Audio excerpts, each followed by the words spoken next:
हाय दोस्तों, तो कैसे हैं आप लोग। दोस्तों मैं एक और न्यू वीडियो पर रिएक्शन करने जा रहा हूं। जल्दी से मेरे चैनल को सब्सक्राइब कर दें और बेल आइकन को प्रेस कर दें। तो जल्दी से वीडियो स्टार्ट करते हैं।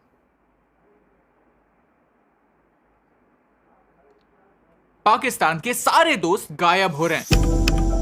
पाकिस्तान सबसे बेकार इकोनॉमिक क्राइसिस से गुजर रहा है और इस देश को कोई भी मदद करना नहीं चाहता। पाकिस्तान के लिए धीरे धीरे मदद के सारे रास्ते बंद होते हुए दिख रहे हैं। Pakistan is not getting a bailout. Pakistan is going through its worst economic crisis in years. Inflation is at a 50-year high and food has become unaffordable for millions. This country हाय दोस्तों, तो कैसे हैं आप लोग। continues दोस्तों मैं to एक और implode. न्यू वीडियो पर लेकिन रिएक्शन करने जा रहा हूं। क्यों जो अमेरिका, बहुत ही चाइना, शानदार है। सऊदी जैसे देश देखते हैं जल्दी से इस पाकिस्तान वीडियो को पैसा सबसे पहले देने मेरे से चैनल को डर सब्सक्राइब रहे कर हैं। लें और पाकिस्तान बेल इस आइकन को क्राइसिस में प्रेस कर लें। अकेला क्यों खड़ा है, समझते हैं आज के इस वीडियो में। ये है हमारी सीरीज पाकिस्तान एक्सप्लेन, जहां हम पाकिस्तान की इकोनॉमी को एक इंडियन पर्सपेक्टिव से समझने की कोशिश करते हैं। इस वीडियो में हम देखेंगे कि पाकिस्तान को कहां-कहां से मदद मिलने के चांसेस हैं। क्या पाकिस्तान के ऐसे कोई भी दोस्त बचे हैं जो उन्हें जरूरत के समय मदद करेंगे, और इससे भारत को क्या लेसन सीखने की जरूरत है। अगर आप यहाँ पर नए हैं तो चैनल को सब्सक्राइब करना ना भूलिए। पाकिस्तान की ये सिचुएशन उनके लैक ऑफ प्लानिंग की वजह से हुई है। लिखते 1, पैसा कहाँ है।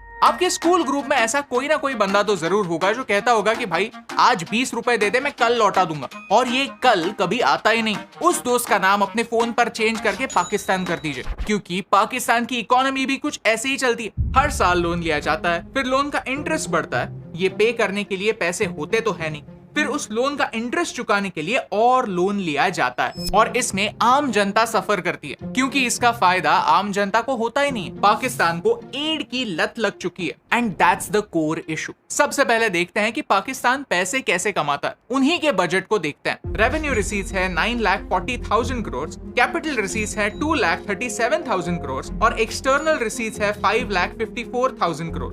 और खर्चे कहाँ होते हैं। पाकिस्तान के टोटल बजट का 28.5% हिस्सा उन्हीं के फॉरेन लोन्स के रीपेमेंट करने में जाता है, दैट इज 3,93,000 करोड़, और मिलिट्री को 1.5 लाख करोड़ मिलते हैं। सिर्फ इन दो बातों में पाकिस्तान अपने पूरे बजट का 40% उड़ा देता है। तो बाकी कामों के लिए पैसा बचेगा क्या?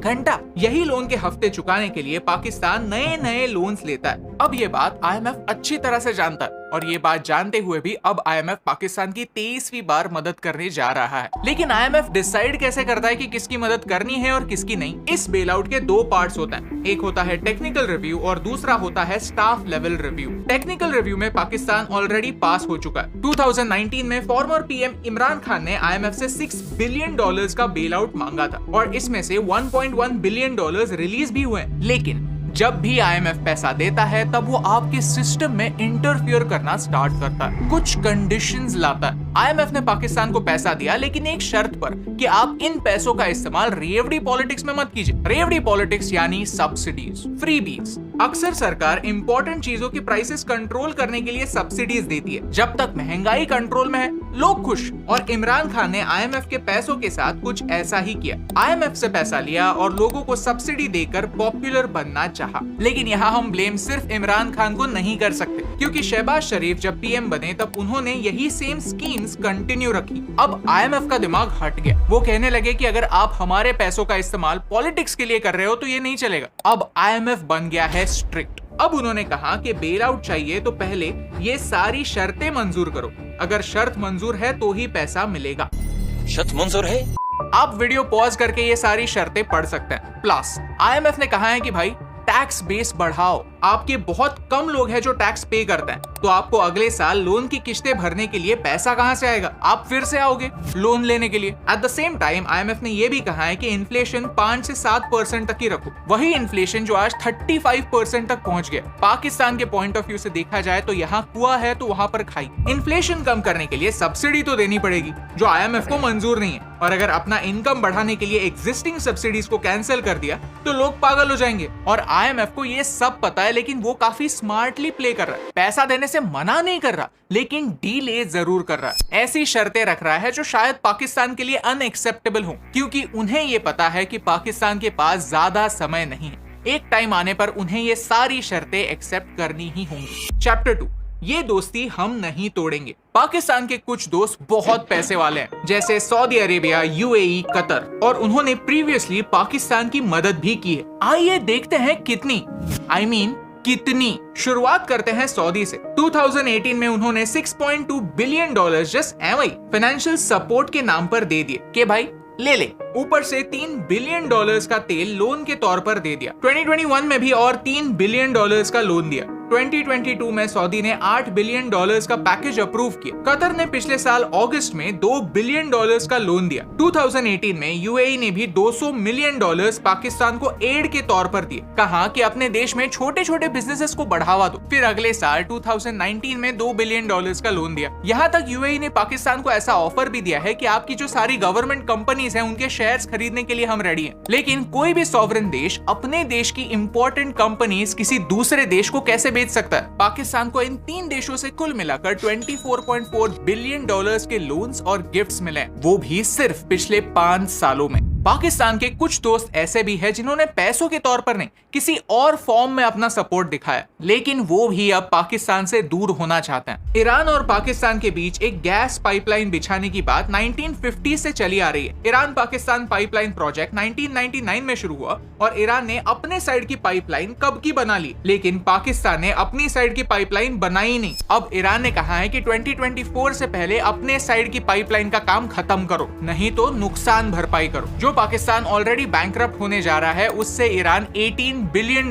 की फाइन वसूलने वाला है। फनी पार्ट यह है कि इस पाइपलाइन प्रोजेक्ट का हिस्सा भारत भी बनने वाला था, लेकिन भारत डर गया। उसे लगा कि इस पाइपलाइन में से गैस के बदले टेररिस्ट आने लगे तो हम इस डील से निकल गए और एक तरह से अच्छा ही हुआ, नहीं तो आज हम भी अटक जाते। लेकिन ये सारे देश पीके पड़ जाते हैं जब हम पाकिस्तान के बड़े भैया चाइना की बात करते हैं। चैप्टर 3, सबसे बड़ा गुंडा। पाकिस्तान को सबसे ज्यादा मदद अपने इस वीडियो के गुंडे ने यानी चाइना ने की है। पाकिस्तान ने सबसे ज्यादा लोन्स चाइना के कमर्शियल बैंक से लिए। नंबर्स की बात की जाए तो पाकिस्तान ने चाइना से $30 बिलियन का कर्जा लिया। इसमें से एक बड़ा पोर्शन सीपेक यानी चाइना पाकिस्तान इकोनॉमिक कॉरिडोर के प्रोजेक्ट्स के लिए था। लेकिन चाइना है सुपर स्मार्ट, उन्होंने पाकिस्तान को पैसे तो दिए, लेकिन कहा कि ये सारे कॉन्ट्रैक्ट्स एक चाइनीज कंपनी को ही मिलने चाहिए, यहाँ चाइनीज वर्कर्स ही काम करेंगे। इनफैक्ट आप सीपेक के लिए यूज होने वाले सारे पैसे एक चाइनीज बैंक में ही रखो, यानी चाइना का फायदा ही फायदा। उन्हीं के पैसे से उन्हीं के कंपनी का प्रॉफिट होता है, उन्हीं के लोगों के लिए जॉब्स बनते हैं और एक दूसरे देश में अपना प्रेजेंस भी बढ़ता है। इस पर एक पूरा डेडिकेटेड वीडियो बनेगा जरूर। चैप्टर 4,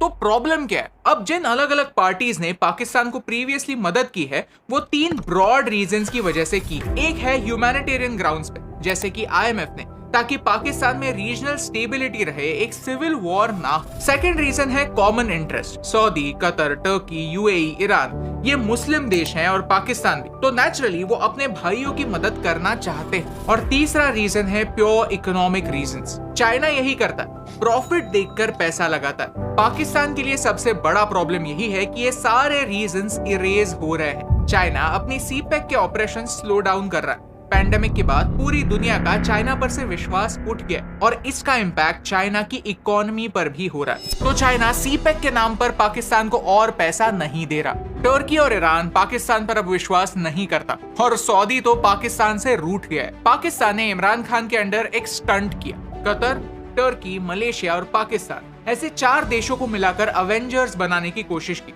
यानी एक नई अलायंस बनाने की कोशिश की। लेकिन इसमें से उन्होंने सऊदी को बाहर रखा। भाई ये बात सऊदी को बिल्कुल पसंद नहीं आई। अब सऊदी ने ये कह दिया है कि पहले हम बिना कंडीशंस के लोन और एड देते थे, लेकिन अब टाइम आ गया है कि जो देश हमसे पैसे लेते हैं वो अपने प्रोमिसेस पहले फुलफिल करना स्टार्ट करें। ये पाकिस्तान के लिए एक वार्निंग। प्रीवियस प्रोमिसेस फुलफिल ना होने की वजह से अब IMF भी पैसा देने से कतरा रहा है। हाल ही में न्यूज आई कि IMF ने यूक्रेन के लिए $15.6 बिलियन का लोन अप्रूव किया।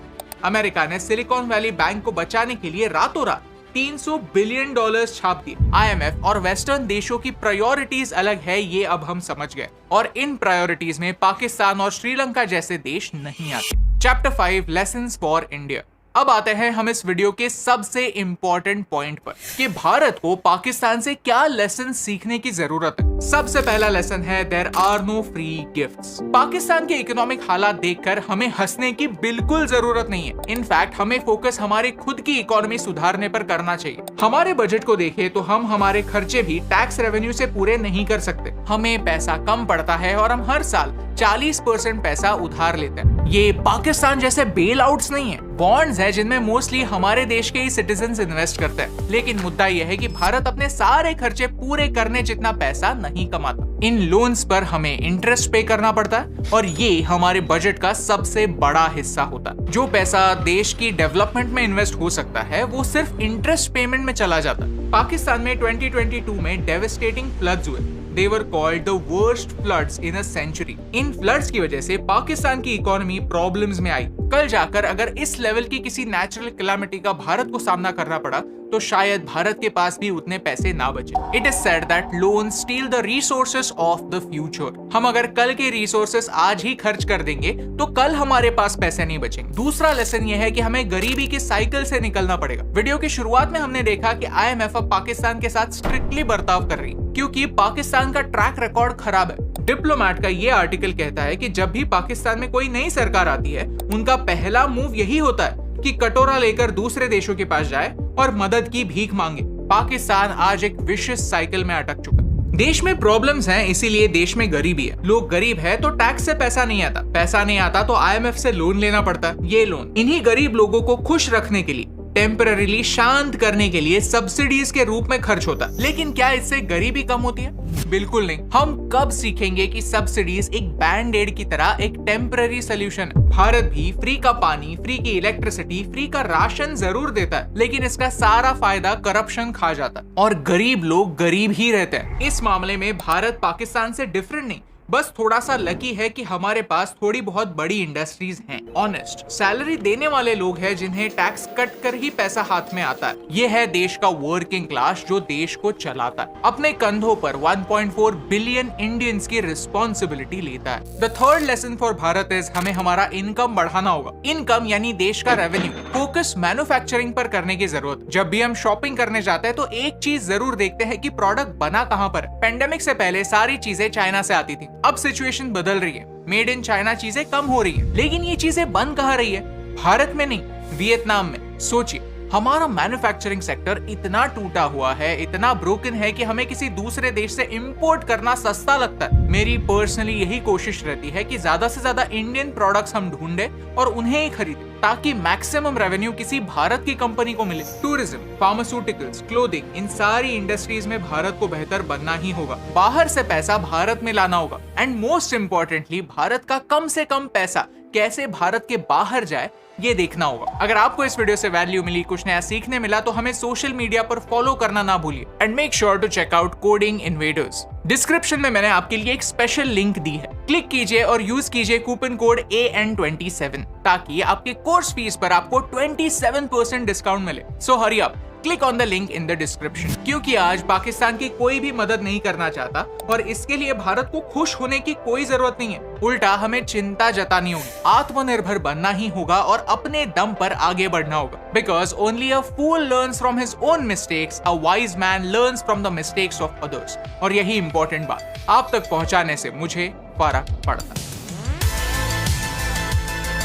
हे दोस्तों, thank you so much for watching this video till the end. अगर आपको ये वीडियो अच्छा लगा तो वो लाइक बटन प्रेस कीजिए। ऐसे ही और वीडियोस देखने के लिए चैनल को सब्सक्राइब कीजिए। पाकिस्तान एक्सप्लेन हमारी ये पूरी सीरीज पहले वीडियो से देखने के लिए इस प्लेलिस्ट पर क्लिक कीजिए। अगर आप जानना चाहते हैं कि अगर न्यूक्लियर वॉर होती है तो इसका पूरी दुनिया पर कैसे इम्पैक्ट होगा तो ये वीडियो देखिए। Thank you so much for watching, क्योंकि आपके सपोर्ट से हमें फर्क पड़ता है। वाह भाई, ज़बरदस्त वीडियो बनाई हुई है। अभी एन नीहू इनके चैनल का नाम है और उस वीडियो का लिंक मैंने डिस्क्रिप्शन में दे दिया, जाके आप लोग देख सकते हैं।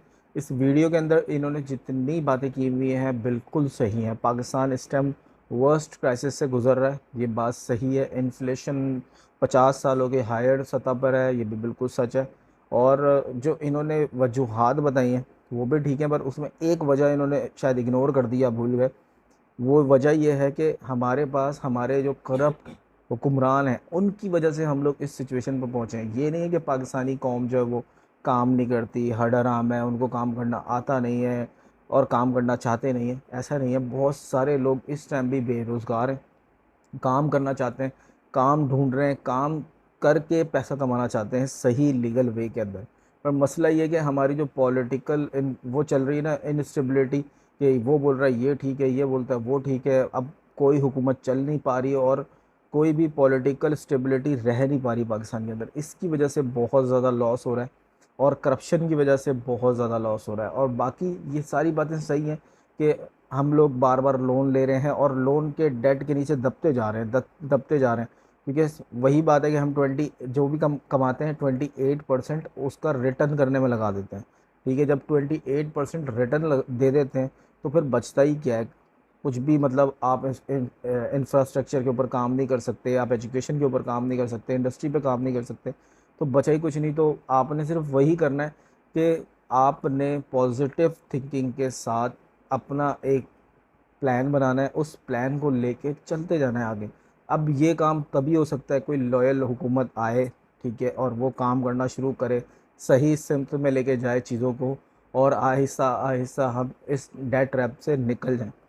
बात रही इंडिया की, इंडिया भी हमारी तकरीबन सेम ही सिचुएशन में है, पर अभी इस टाइम बहुत स्टेबल है, बहुत अच्छा है। उसकी एक बहुत बड़ी रीज़न मैं ये समझता हूँ कि उनकी डेमोक्रेसी को बहुत टाइम मिला। वहाँ पे उनकी जो हुकूमतें चेंज होती रहीं, उससे उनको बहुत ज़्यादा फ़ायदा हुआ। इस टाइम भी आप मोदी साहब को देखें तो अच्छी हुकूमत चला रहे हैं, इंडिया को तरक्की की राह पे लेके जा रहे हैं। हर तरह के अच्छे काम, जो ट्रेंडिंग चीज़ें चल रही होंगी, जो भी दुनिया में इस टाइम डिमांडिंग चीज़ें होंगी, वो इंडिया करने की एटलीस्ट कोशिश कर रहा है, और वो इस पोजीशन में भी है। हम लोग नहीं है, क्योंकि हम इस टाइम हमारी इकोनॉमिकल सिचुएशन ही इतनी बुरी हो गई है कि हम लोग वो काम नहीं कर पा रहे। पर नो डाउट इन्होंने अभी न्यू ने ये वीडियो बहुत ही अच्छी बनाई हुई है, बहुत अच्छी रिसर्च की हुई है। वीडियो कैसी लगी, आप लोगों को क्या लगता है इस वीडियो से रिलेटेड? मुझसे अगर कोई क्वेश्चन बनता है तो मुझे कमेंट करके ज़रूर बताइएगा। मेरे चैनल को सब्सक्राइब करें और बेल आइकन को प्रेस कर लें। मिलते हैं अगली इस वीडियो में, तब तक के लिए बाय बाय।